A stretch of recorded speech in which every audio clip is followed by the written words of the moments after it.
నమస్తే. Welcome to our channel. నేను మీ ప్రియాంకర.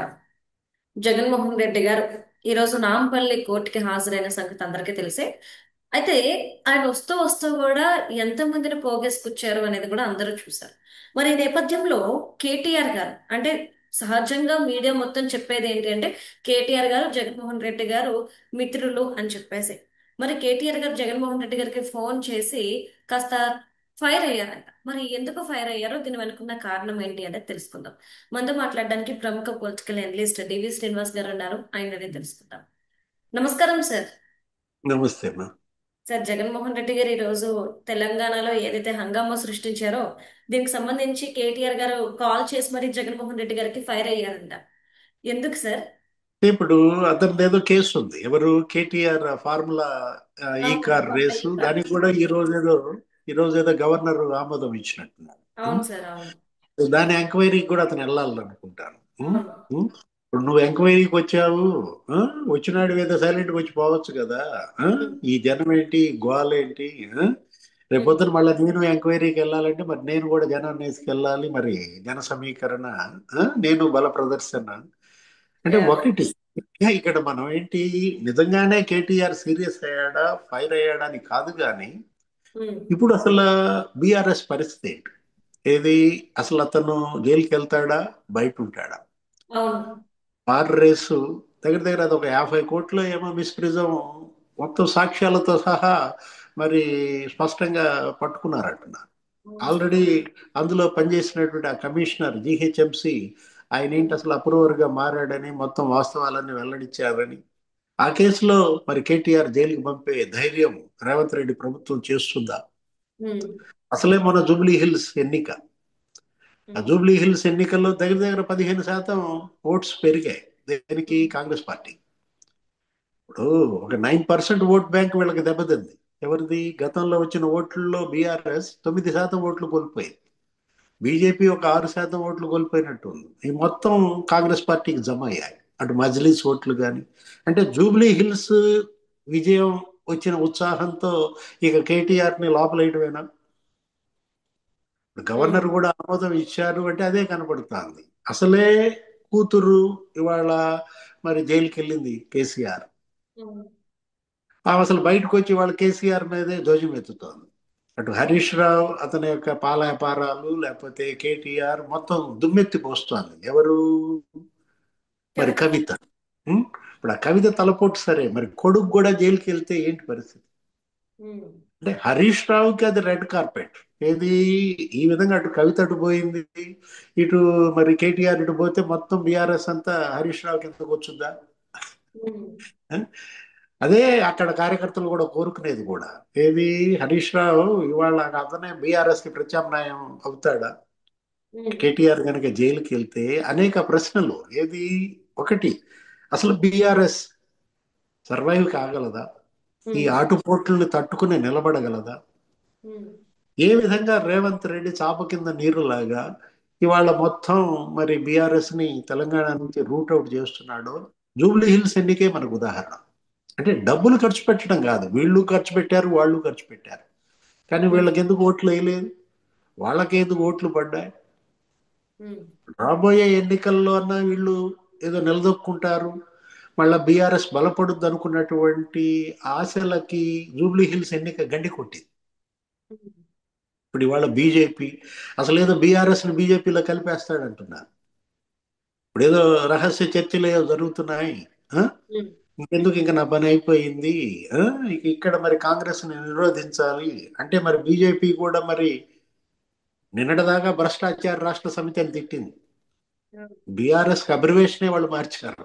భారతీయ రాష్ట్ర సమితి కాస్త భ్రష్టాచార రాష్ట్ర సమితి అని అటు మోడీ, లేకపోతే అమిత్ షా, లేకపోతే రాజ్నాథ్ సింగ్, జేపీ నడ్డా మొన్న ఎన్నికల ప్రచారంలో మనం చూసాం. పరివార పార్టీ అన్నారు, ఆ? ఫ్యామిలీ పార్టీ అన్నారు. మరి దాన్ని విలీనం చేసుకుంటారా బీజేపీ? ఉమ్, అతను రెడీగా ఉన్నాడు. కాకపోతే ఒకటి నమ్ముతారా? కేసీఆర్ ని ఇవాళ క్రెడిబిలిటీ కోల్పోవటం కాదు, సోనియా గాంధీ కూడా అట్టాగే చెప్పాడు.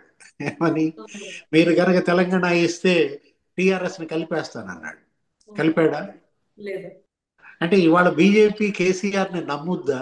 విలీనం మరి చేసుకుంటాడు, అతను సిద్ధమయ్యాడు అని చెప్పి కలుపుకుంటారా? ఏదైనా వచ్చే ఎన్నికల నాటికి బీఆర్ఎస్ ఉంటుందా? ఉమ్, ఇప్పుడు కారు ఇవాళ మరి అసలు రేపటి ఆ ఎన్నికల్లో ఆ గుర్తు కనబడుద్దా లేదా?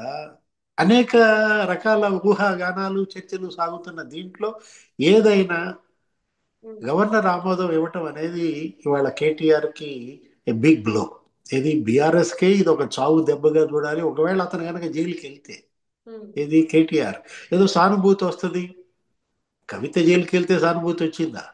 లేదు. కేటీఆర్ జైలుకి వెళ్తే సానుభూతి రావడానికి ఇది సార్, అవినీతి.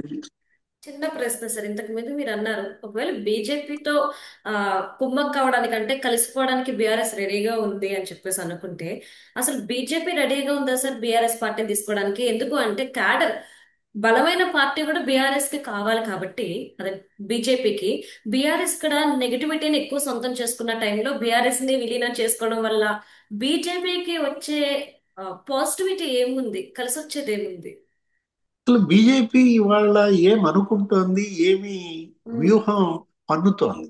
ఎందుకంటే వాళ్ళకి కలిసి వచ్చింది బీహార్ కూడా. అవును సార్. నిన్న బీహార్ ఎన్నికలు ఘన విజయం ఏంటి, అసలు మామూలు స్వీప్ కాదనమాట. ఆ? ఉమ్, అసలు మరి ఊహించని విజయం అక్కడ వచ్చిన నేపథ్యంలో ఎన్డీఏ కూటమి ఇవాళ తెలంగాణ పట్ల వాళ్ళ యొక్క ఆలోచనలు ఎలా ఉన్నాయి? తెలంగాణలో ఎన్డీఏని బలోపేతం చేస్తారా? పవన్ కళ్యాణ్, చంద్రబాబు, బీజేపీ మరి అక్కడ ఎన్డీఏగా వచ్చి తెలంగాణలో బీజేపీ మరి అక్కడ ప్రత్యామ్నాయంగా ఆవిర్భవించగలదా? ఉమ్, ఇప్పుడు గత పార్లమెంట్ ఎన్నికల్లో అద్భుత విజయం సాధించింది బీజేపీ. ఉమ్, 8 ఎంపీ సీట్లు వచ్చాయి. మనం ఉమ్, చూసాం గతంలో వాళ్ళకున్నది 8 అసెంబ్లీ సీట్లు. ఉమ్. ఎక్కడ 8 ఎమ్మెల్యేలు, ఎక్కడ 8 ఎంపీలమ్మా? 8 ఎంపీ సీట్లు అంటే దగ్గర దగ్గర సగం తెలంగాణ బీజేపీ కిందకు వచ్చేసినట్లే. కాంగ్రెస్ 8, బీఆర్ఎస్ అసలు లేదు. లేదు. అంతగా ప్రజలు మిమ్మల్ని పార్లమెంట్ ఎన్నికల్లో మరి ప్రాధాన్యత ఇస్తే ప్రజలు సిద్ధంగా ఉన్నారు. బీజేపీని గెలిపించడానికి జనం తెలంగాణ ప్రజలు సిద్ధంగా ఉన్నారు. ఎందుకంటే వాళ్ళ ఆలోచనలు ఎలా ఉంటాయి?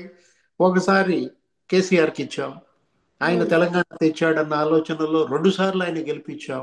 కానీ అవును. మొత్తం తెలంగాణని మడిచిపెట్టాడు, అవును. కుటుంబానికి దోచిపెట్టాడు. చెడ్డ పేరు, కూతురు జైలుకి వెళ్ళింది, మరి కొడుకు కూడా జైలుకి వెళ్ళడానికి రెడీగా ఉన్నాడు. ఉమ్, ఇలాంటి పరిస్థితుల్లో మరి కాంగ్రెస్ ని గెలిపించాం, ఉమ్, రేవంత్ రెడ్డిని సీఎం చేశాం, అతనికి ఇవ్వాల్సిన అవకాశం అతను ఇచ్చాం.